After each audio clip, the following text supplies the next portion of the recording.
आपने कभी किसी इंसान को ये कहते हुए सुना, यार तुम तो मेरे ऊपर ही पड़े जा रहे हो, ज़बरदस्ती चेप हो रहे हो, इतने पोजेसिव क्यों हो, या फिर तुम्हारे को इतनी चीज़ें जानने की क्या ज़रूरत है, तुम इतना क्यों चेप हो रहे हो? Hello everyone, I am doctor Parul Singh, your coach for life. और आज जो हम डिस्कस करेंगे वो डिस्कस करेंगे कि नीड फीड और नीड सक में क्या डिफरेंस है,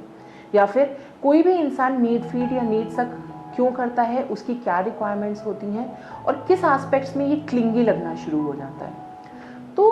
आप सबसे पहले ये समझिए कि नीड फीड और नीड सक होता क्या है। जब हम अपने आप को लव करते हैं, अपने आप को समझते हैं, अपने आप को एक्सेप्ट करते हैं द वे आई एम, ये तो हो गया सेल्फ लव।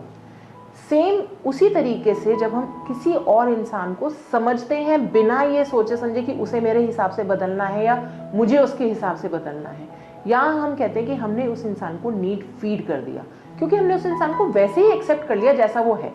हमने उसके कोई एस्पेक्ट को बदलने के लिए नहीं कहा, हमने उस किसी एस्पेक्ट को ये नहीं कहा कि अच्छा है, ये किसी एस्पेक्ट को ये नहीं कहा कि बुरा है। जस्ट एक कम्युनिकेशन है, वर्बल कम्युनिकेशन है, आपने अपना सजेशन दिया और full stop. That means you need feed that person. अब आ जाता है नीड सक,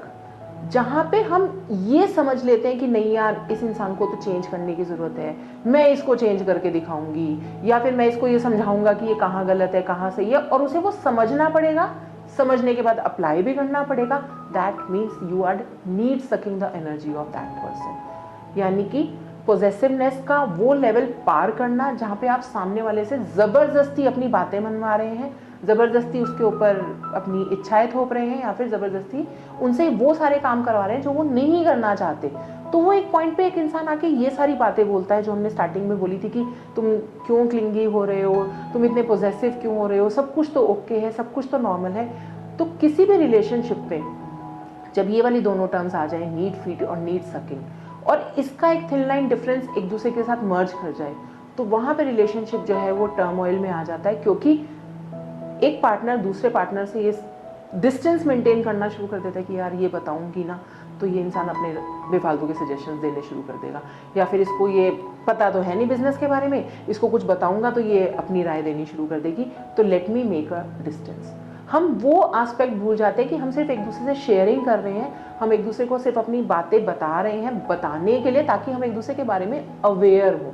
और ये एस्पेक्ट सिर्फ तभी आता है जब एक स्पाउस दूसरे स्पाउस के साथ नीड सकिंग करना शुरू कर देता है। हम उसकी एनर्जी के पैरामीटर्स में इतने ज़्यादा अंदर एंटर कर जाते हैं कि हमें पता ही नहीं चलता कि हम उसकी एनर्जी सक कर रहे हैं। इसमें जो बहुत जनरल एग्जाम्पल है वो आता है पॉजेसिवनेस का। फॉर एन एग्जाम्पल, वाइफ बाहर गई, कॉन्स्टेंटली हस्बैंड का हर 10 मिनट बाद फोन आ रहा है, कहाँ पहुँच गई, कितनी देर में पहुंची, तुमने फ़ोन क्यों नहीं किया पहुंच के, अच्छा कितनी देर में निकल रही हो, टैक्सी मिल गई, ड्राइवर आ गया, खाना खा लिया, पानी पी लिया, ये कर लिया वो कर लिया। एक पॉइंट पे आके पॉइंट ये आता है कि वाइफ है ना, शायद हो सकता है अपना कहीं पहुंच के फ़ोन एरोप्लेन मोड पे कर दे, या फिर वो बोल दे यार मैं ना नेटवर्क जोन में नहीं हूँ तो प्लीज़ बार बार फ़ोन मत करना। क्यों? क्योंकि वो हस्बैंड जो है वो इतना ज़्यादा वाइब्रेशनल पैरामीटर में, इतना ज़्यादा नीड सकिंग के पैरामीटर को क्रॉस कर गया कि वाइफ का जो है वो इरिटेशन का लेवल इतना ज़्यादा अराउज हो गया कि उसने सोचा यार डिस्टेंस मेंटेन कर लेती हूँ। अब इसका सबसे अच्छा तरीका क्या है, आपको पता चल गया आपका हस्बैंड पॉजेसिव है, आपको पता चल गया कि आपके हस्बैंड को ना आदत है कि उसको पता होना चाहिए कि उसकी वाइफ कहाँ जा रही है, क्यों जा रही है, क्या रीज़न है, क्या हुआ है, ब्ला ब्ला। अब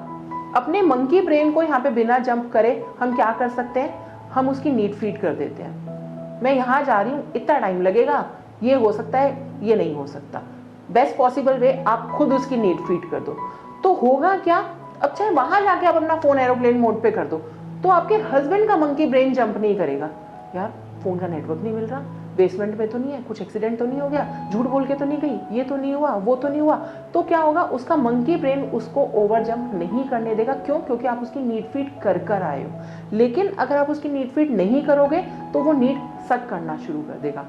ये तो हो गया बायस्ड एग्जाम्पल। हो सकता है मेरे व्यूअर्स ये कहें कि मैम ने खाली हस्बैंड के पास पार्ट से समझा दिया, वाइफ के पार्ट से कौन समझाएगा। तो यहाँ पे हम एक फेमिनाइन एग्जाम्पल भी लेते हैं कि एक फीमेल को हमेशा अर्ज होती है, अगर वो होम मेकर है तो, और अगर मे बी अगर वो सैलरीड भी है या अपना कुछ काम भी कर रही है, कि मेरे हस्बैंड की लाइफ में क्या चल रहा है, उसके बिजनेस में क्या चल रहा है, मुझे सब कुछ पता होना चाहिए, इर्रेस्पेक्टिव ऑफ दैट कि आपको उसका बिजनेस समझ में आता भी है या नहीं आता। तो rather than let her ask the question कि तुम्हारे बिजनेस में क्या चल रहा है, तुम्हारी क्या टर्नओवर है, तुम्हारा क्या नहीं चल रहा, तुम्हारी सैलरी टाइम से क्यों नहीं आ रही, ब्ला ब्ला ब्ला। हस्बैंड अगर उसकी नीड फीड कर दे कि भाई सी बिजनेस ये है, मेरे एस्पेक्ट ये हैं, एक्सप्लेन कर दो उसको कि भाई मेरे बिजनेस का ये एस्पेक्ट है, हाँ तुम गूगल से समझ सकते हो या फिर मेरे से भी पूछ सकते हो अगर तुम्हारी कोई क्वेरी है तो, क्योंकि वाइफ का ये इंटरेस्ट वाला टॉपिक नहीं होगा, उसका ब्रेन उसे बताएगा कि ये तेरा इंटरेस्ट का टॉपिक नहीं है, तो वो क्या करेगी, वो आपको नीड्स तक नहीं करेगी, वो आपसे टर्नओवर नहीं पूछेगी, वो आपसे आपकी आइडिया नहीं पूछेगी, क्योंकि वो उसके इंटरेस्ट का टॉपिक नहीं है। लेकिन क्योंकि वो नीड फीड कर चुके हो आप उसकी, आप उसको अपने आप एक जनरल इन्फॉर्मेशन दे चुके हो, तो आप एक दूसरे के जो है एनर्जी सर्कल्स नहीं बनोगे। अब क्योंकि एनर्जी सर्कल्स नहीं हो, आप दोनों ने अपनी जो जनरल रिक्वायर्ड इन्फॉर्मेशन थी वो एक दूसरे को शेयर कर दी है, तो कहते हैं ना हम एक दूसरे के मी स्पेस में एंटर नहीं करेंगे। और क्योंकि एक दूसरे के मी स्पेस में एंटर नहीं करेंगे, हम दोनों एक दूसरे को वो स्पेस देंगे जहाँ पे मैं हस्बैंड हूँ और मैं वाइफ हूँ, लेकिन हम एक रिलेशनशिप में हैं, तो आपका जो है रिलेशनशिप बहुत अच्छे तरीके से काम करेगा। So guys, if you want to understand this concept in more detail की नीड सक और नीड फीड हम रिलेशनशिप में कैसे करते हैं और कैसे रोक सकते हैं और कैसे उस चीज़ को वर्केबल कर सकते हैं, you can contact me on the given number on the screen. और for any further video update जहाँ पे कि हम रिलेशनशिप से रिलेटेड, अपनी लाइफ से रिलेटेड टॉपिक्स को डिस्कस करते हैं और उनको डिटेल में उनके एस्पेक्ट्स को बताते हैं, you can subscribe me on my YouTube channel.